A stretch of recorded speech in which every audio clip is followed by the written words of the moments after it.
This, my dear friends, is our second problem-free zone. What did I call it?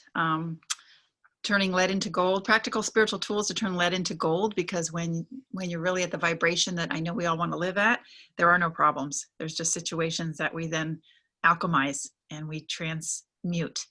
So my goal in this new series is to give you whatever I got to help you do that, so that we can get you 1 inch, 1 mile, a lifetime beyond wherever you might be suffering. It's all about my goal is to help end any suffering that you might be feeling. So I wanted to kick it off today. We'll go about 30 minutes, 45 minutes. I will tell some stories. I will give some tips, and I will speak some truths that I think are wanting to come through me. So, and then at the end we can wrap if you want. So first of all, it's the solstice, right? And let's just honor that. Yes. Most of you know the scientific astrology and the astronomy around it, with planets coming into certain alignments for the first time in hundreds of years. Shortest day, longest night, energies shifting and changing. What does all this really mean? It means that you are in the right place at the right time to usher in the new as the old is crumbling. And the old is crumbling in the most glorious and painful ways that we can imagine. And it's all going to be okay. My message to you is it's all going to be okay. And any suffering or discomfort that you're feeling now is part of the process. And it's all going to be okay. And the fact that you showing up here today means that you are a light worker, that you are tuned in to something of a higher vibration than the rank and file, and that you are a leader.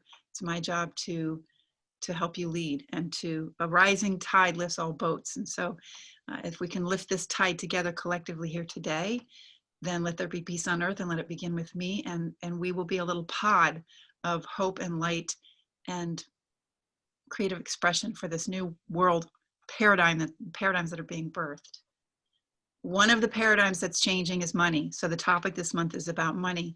And I was thinking about this. Fortunately, it seems like it might be the last one to change, which is not a bad thing, because as we've seen most of our stable structures crumble, whether it's schooling or hugging someone or just walking out, going to a mall. Not that many of us did that, but you know what I mean? Like so much of what we've gotten used to has just stopped. And the money system has not just stopped, which might be a blessing for us. However, the money system is a very, very old paradigm, and it is shifting. So I'll talk about that in a minute. But back to the solstice.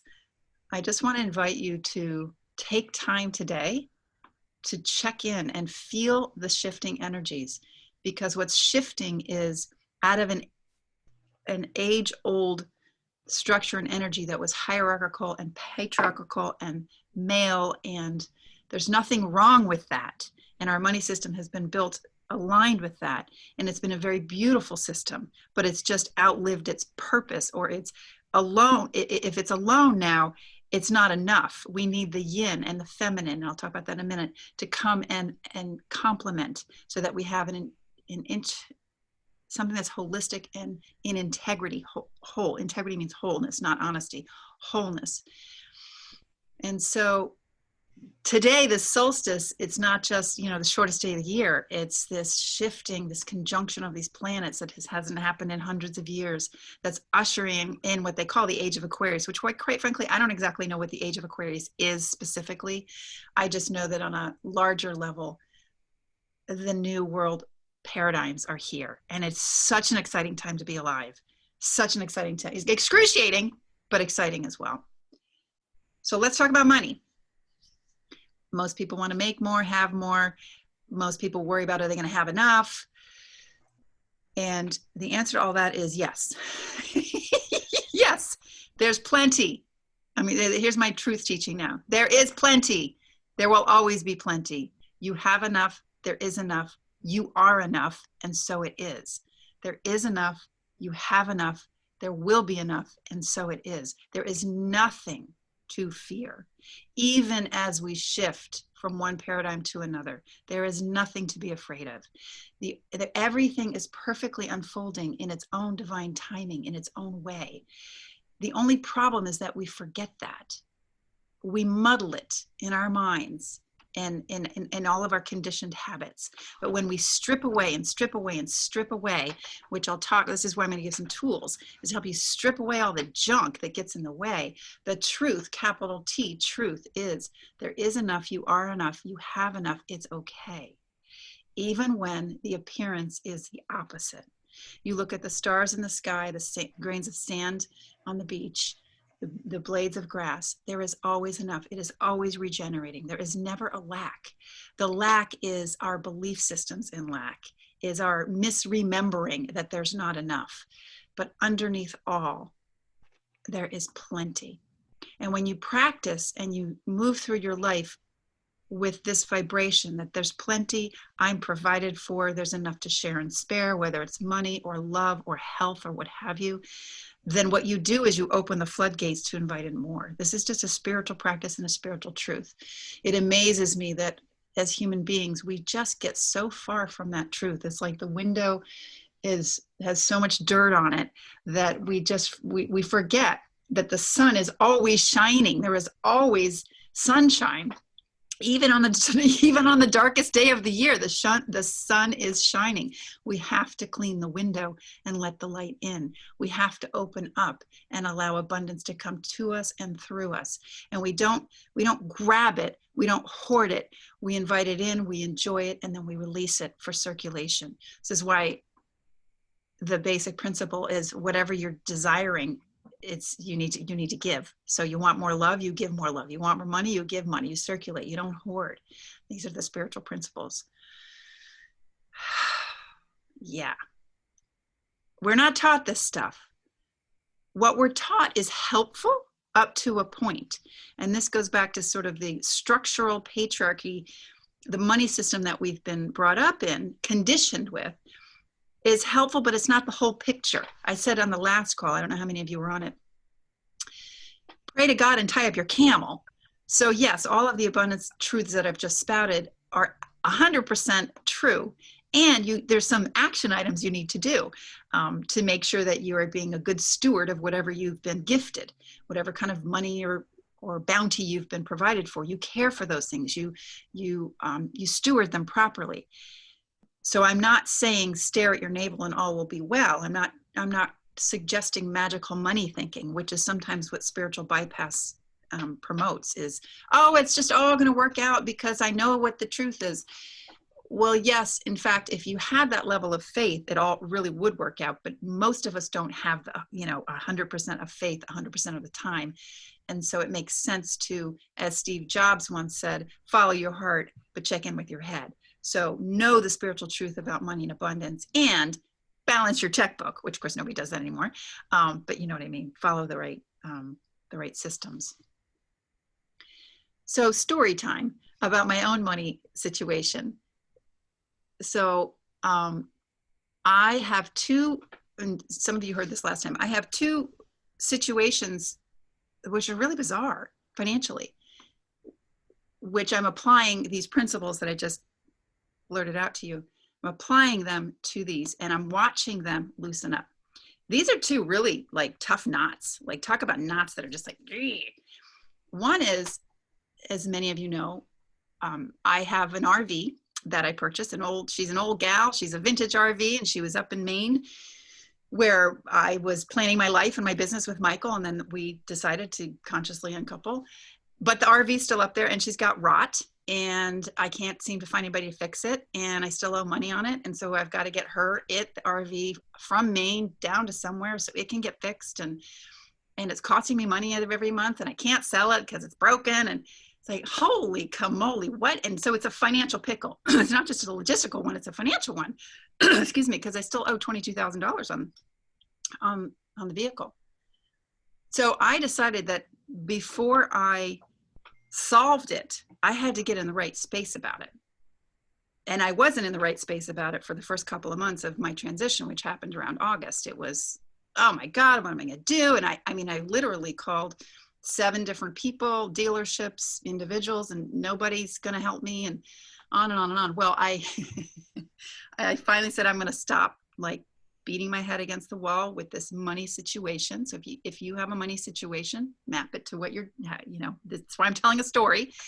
See what your own money situation is and see how you're lining up with it or against it. So I'd been lining up against it. I wasn't practicing what I preach, which is that everything is unfolding and there's a solution for everything. And if I get in the right energetic space about this and I surrender, the lesson here is surrender and trust and faith, and surrender and trust and faith. And I'll tell you in a minute how to step into that energy flow a little more easily.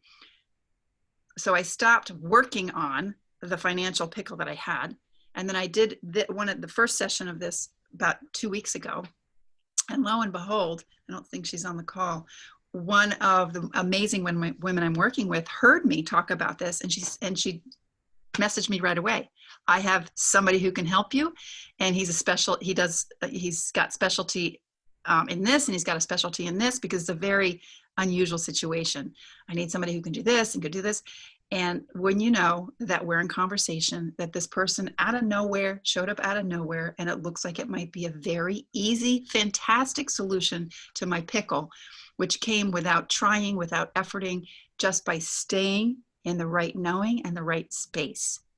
And I know that if this person doesn't work out, there'll be another one.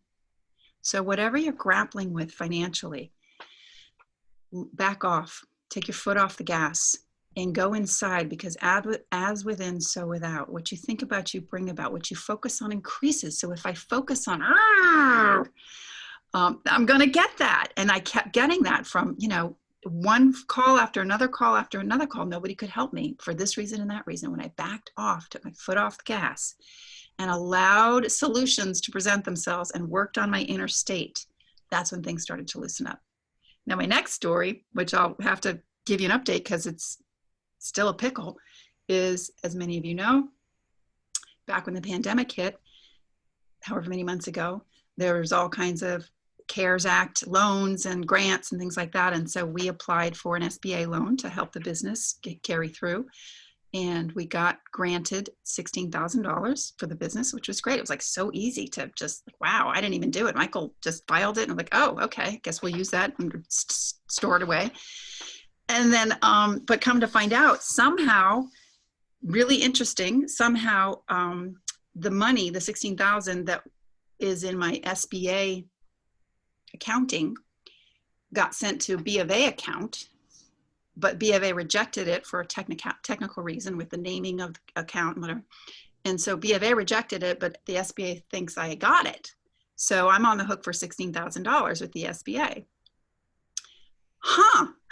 So I've known about this pickle, this wrinkle, for months. And we've took some of the steps that you would take because, pray to God and tie up your camels.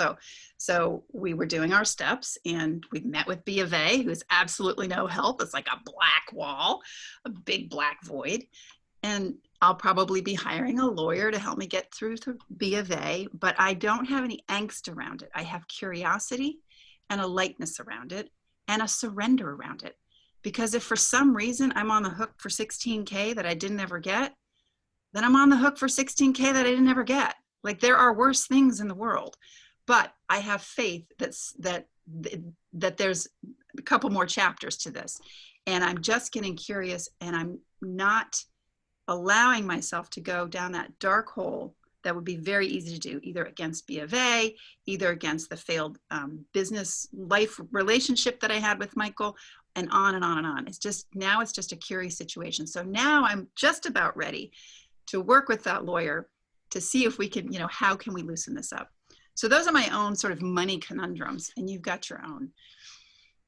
And I just know that the old way of doing things, which goes back to this solstice and this shifting of energies and the shifting of approaches and what's going to work in the world, the old way of doing it, which is just make it happen, pull yourself up by your bootstraps, work harder, just bust through BFA, just keep making phone calls for both the RV and B of A.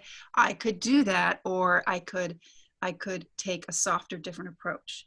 So this softer, different approach is all about surrender, faith, trust, allowing.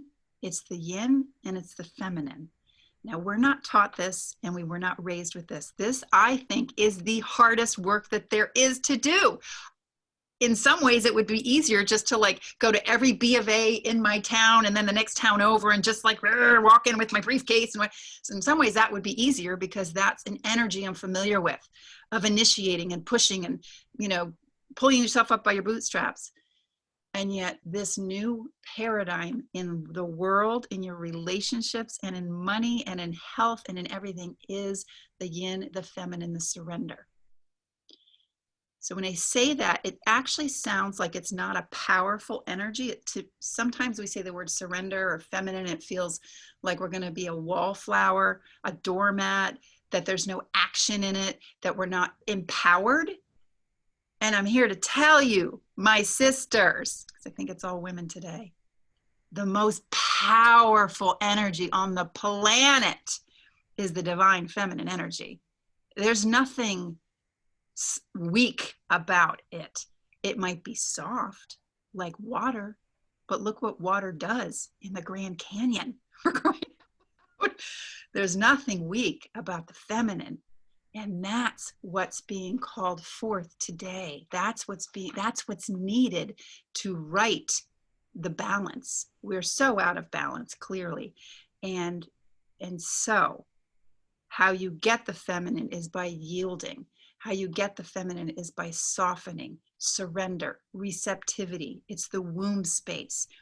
And the reason I teach this is because this is the hardest thing for me to do. So we teach that which we're trying to learn, right? And I've been in all kinds of programs and whatnot to get my girl on, if you want to get right down to it. This second chakra, this womb space, this is the seat of life. Most are mothers here. Hello, wow, we birth human beings through this? Yes, we do. If you can birth a human being and grow one from a woman's body, don't you think you could solve your money problems? Don't you think the B of A is like a P, like a nothing, because of the power inside of you? So I want to invite you to like tap into that, like that raw feminine power, that energy that's always there. And the challenge is that we've been taught to live from the neck up. I was raised to be more like a man than a woman, and that's okay. I mean, it was a different era. It's 1970s feminism. It was, we can be just as good as men, and the challenge is that we turned into men. And it's true, we can do what they do in the workforce and on the ball field or what have you. And in so doing, we've lost that feminine power. So one is just a consciousness to celebrate, activate, strengthen the feminine inside of you. And I'm not going to talk too much about that today,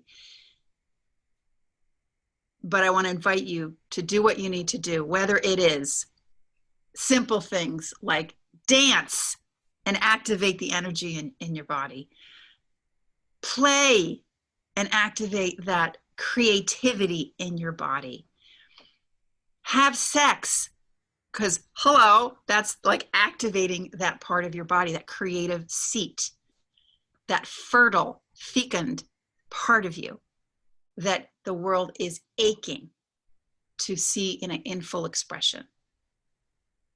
I'm not going to get into politics necessarily, but I do want to say it's fascinating to see women being put in positions of power, and it will be fascinating to see the effect of that. And it may take a couple of generations before the full, like, raw feminine power is allowed to be expressed or fully manifesting in the world. I don't know, or maybe it'll happen in the next year, but it's super exciting to know that there's an opportunity now. There's a door that's open. Again, not to get political, but just if you look at how much of our world has been the masculine energy, usually through men, but also through women, versus the feminine energy. And yes, this all does have to do with money. It really does to do with anything you want to manifest moving forward. So what stops us from getting into that surrender, receptive, feminine yin space? It's the mind and it's the emotions.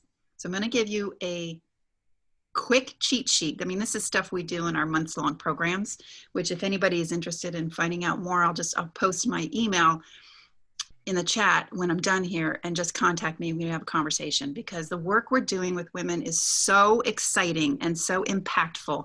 And I'm sorry, but it's so important, because it's our job to empower women, because we will lead the next incarnation of our societies. It's just a given.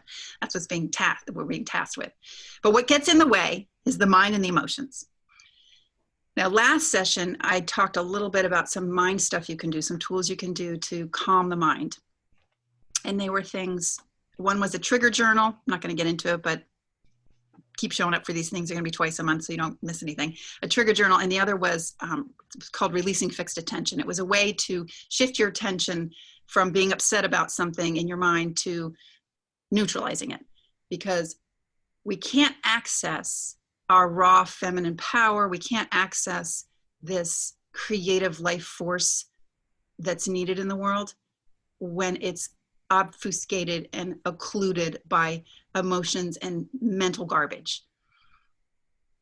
Most of you have your own methods of doing meditation or clearing or journaling or whatever it is. And so I'm just going to keep offering tips that I know that have worked for me and people I work with.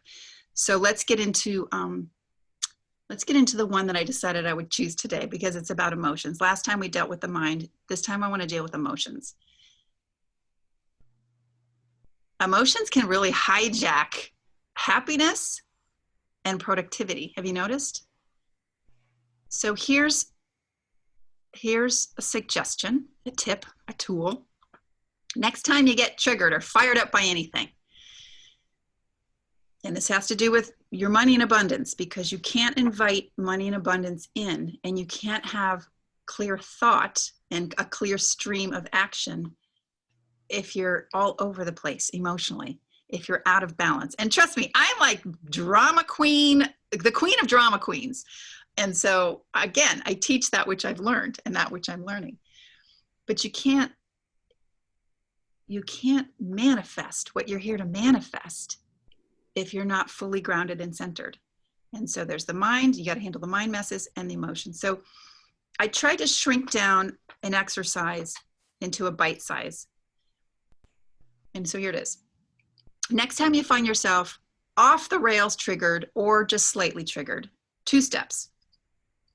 Don't think. It's the worst thing we do. We get upset, and then instantly, I do, pop up in my mind, and I've got the narrative and the story and the evidence and the side and then I know who I'm going to talk to, and then I send a text to somebody. I mean, it's crazy. And before you know it, I have created this knot, this mess, this like ball of yarn that I created, all because I had some emotional reaction to something in front of me, whether it's B of A or the RV or fill in the blank for you, or whether it's about a relationship or a health challenge. So rule number 1, when you get emotionally triggered, don't think or catch yourself thinking. Maybe that's the first step, because it's almost impossible not to think. Watch yourself thinking. And if you want to run with it, run with it. Just know that that's costing you something. So sometimes I'm just in the mood to be like my little drama queen, and I'm just going to like shoot off that text to that person. I'm going to get my friend to agree with me over here, and I'm going to just like play in the land of drama because it's fun. It makes me feel alive. Although I don't do that, as I try not to do that much anymore, because I have work to do. So do you, like good play work to do. I have stuff that's wanting to be birthed through me. So do you. And so you really don't have time for the petty narrative self, the ego self, to run away with your life force. You just don't. So number 1, don't think. So if you don't think, then what you're left with is something we're not really used to, which is really uncomfortable feelings. Fear, worry, doubt, because you've forgotten the truth, which is all is well, abundance is my very nature, there's enough to share and spare, there always will be, I'm provided for. You've forgotten the truth because you've been triggered. So we can't get straight to truth until we deal with the triggers. So we're not going to think, but now we have these uncomfortable feelings in front of us.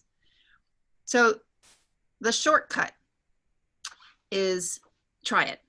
This is what I do.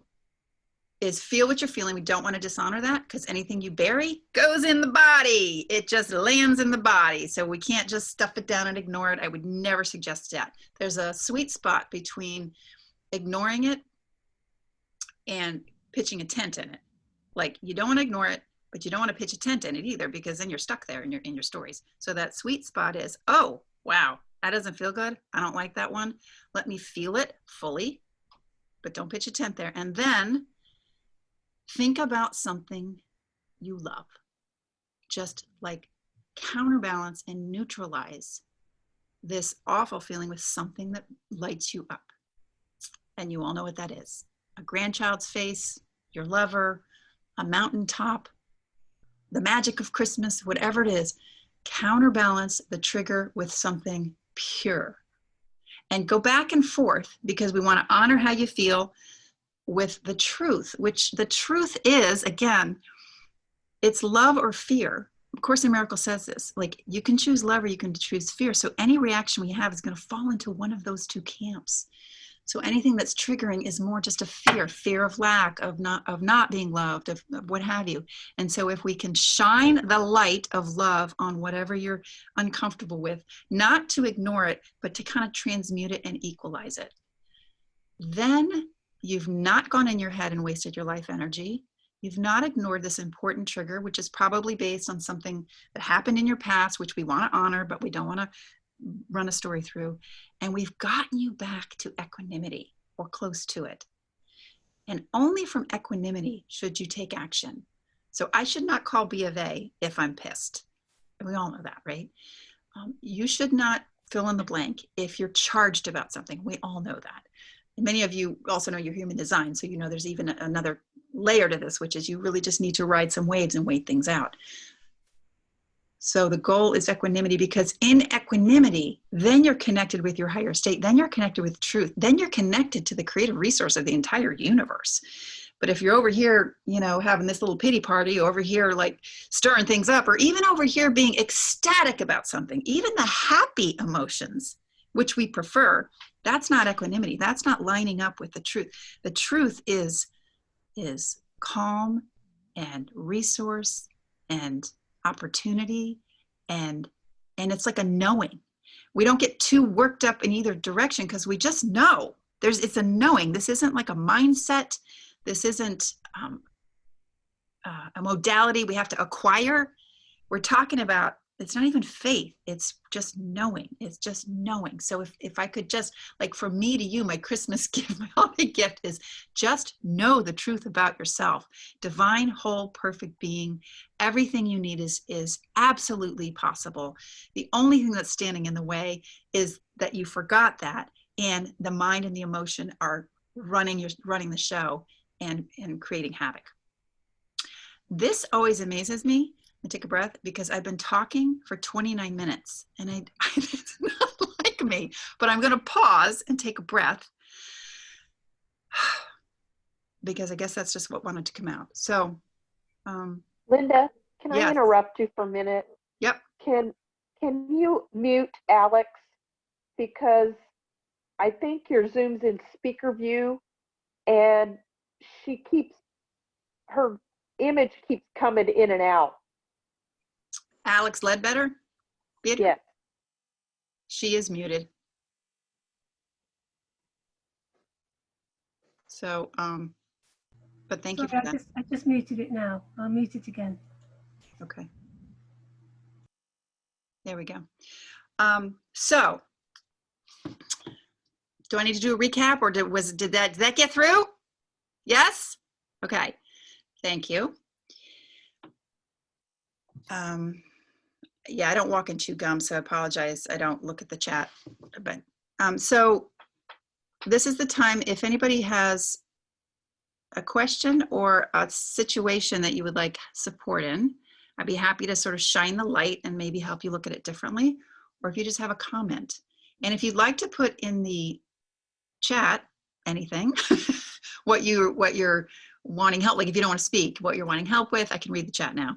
And or here's my email if you want to have an email chat.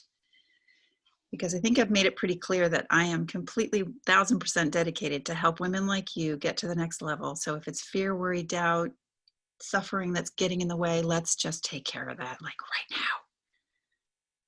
So anybody with a question or comment? And if not, we'll just I have one, Linda. yeah. Oh, Ipshita, nice to see you. Nice to see you. I missed your last one.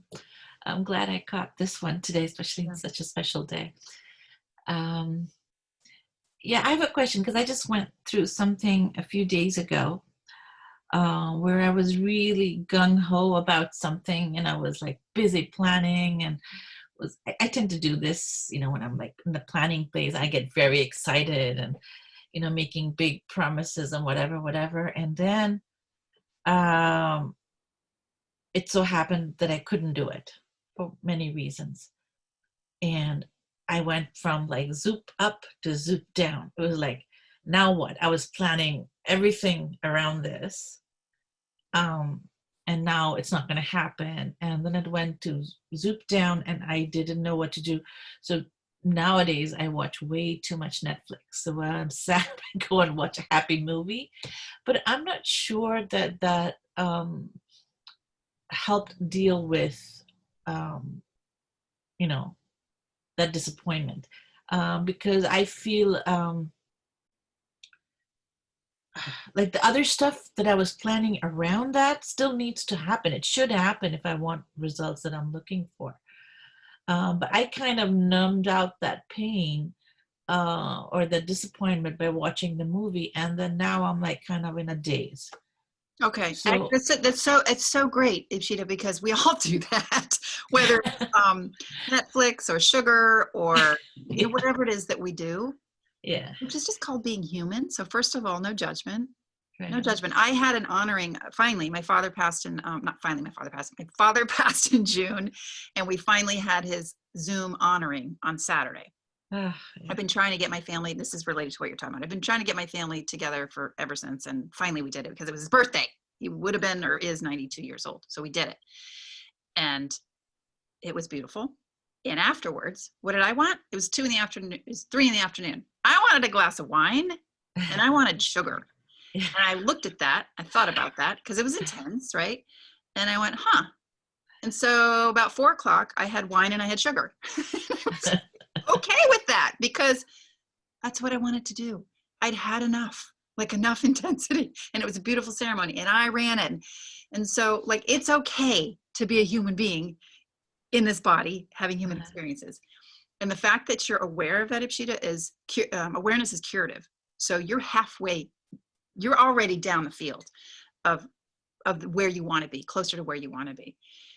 And so if we just applied what I talked about a little earlier to your situation, it's really, it's like being on the high seas, which I've been on, and you're being bandied about by the waves and the wind and the hail and the cold and everything that the seas bring, which is called the seas of life. Then the sun comes out, you're like, oh, I just want it to stay this way. Well, the spiritual master doesn't care if it's raining or if it's sunny. The spiritual master just knows that the storms will pass and the sun will go down. And some days are the shortest days of the year, and some days are the longest days of the year. And so just watching your reactions, your mental reactions and your emotional reactions to, oh, I really wanted this, I was so excited, and then it didn't happen, and now I'm bummed, and now I am in avoidant state, and now I'm kind of depressed, and all of that is normal. And so get back to center. So getting back to center looks different for different people. So the strategies I gave you were to just get you to your center point, like don't think. And I have so many tools to manage the emotions, but I can't get into them all, of course. So maybe just try to neutralize any triggers, but any emotional triggers, any strong emotions that you have, by shedding light or love on it, and just see if that works. But the goal is to get back to equanimity. And yeah, I'll just stop there because I could just go on and on and on. So Ipshita, with what you're disappointed by and starting to avoid, I know you, and I know you have a deep faith. And could your antidote be, instead of focusing on what happened, instead of me focusing on B of A or the RV, I'm going to focus on my inner world. So can you dance, for example, because she's a dancer, she teaches dance. Can you do some kind of spiritual ritual to get yourself back to center? Have you tried that? No, during COVID, I have been very negligent of meditation and all the things that I like. Okay. Yeah.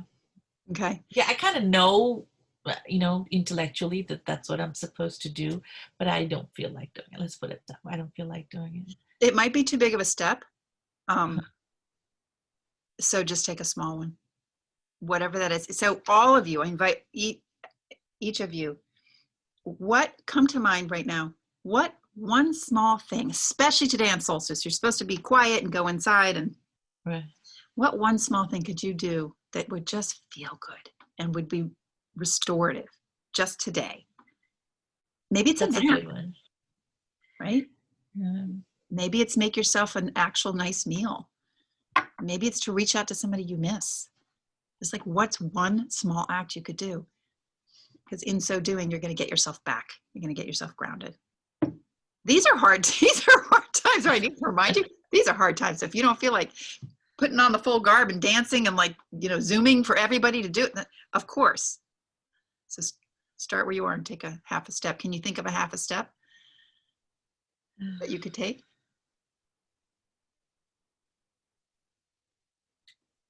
Can't think of anything right now, but that's a good idea. Okay. Think of some small stuff. I'll think of something that's Baby yeah, steps. yeah. Okay. I like that idea. Thank you. Something that's easy. Yeah. Because And right now, somehow meditation seems really hard. Something that I used to love just seems very hard right now. yeah. Oh, that's good, Lisa. Yeah, take a bath, light a candle. These are dark times, literally dark times, and figuratively dark times. You are the light. Each of you is the light. So it's incumbent upon each of us to light our own fire and to keep the candle lit within. So there's nothing indulgent about self-care, especially right now. Just like how the light's shining through. There's nothing indulgent about self-care. So That's a good one. okay. Thank you. Yeah, you're welcome. Is there anyone else who has something pressing? Otherwise, we'll just let the light shine, which I love. Okay. Sing, thank you. Singing, songs, yes. Dancing, being silly, and just watching, just noticing, not judging. We're all just perfectly imperfect. All right, my beauties, thank you so much for joining me today. It's really my honor and privilege to break bread with you, figuratively speaking. And I'm going to let the light take us out. And I just wish you all the light, sparkles, joy, and unicorns this holiday season. And we'll be back next year with more. Anybody wants to connect with me, here's my email again. Most of you have it. Love to hear from you. Peace and blessings. Namaste.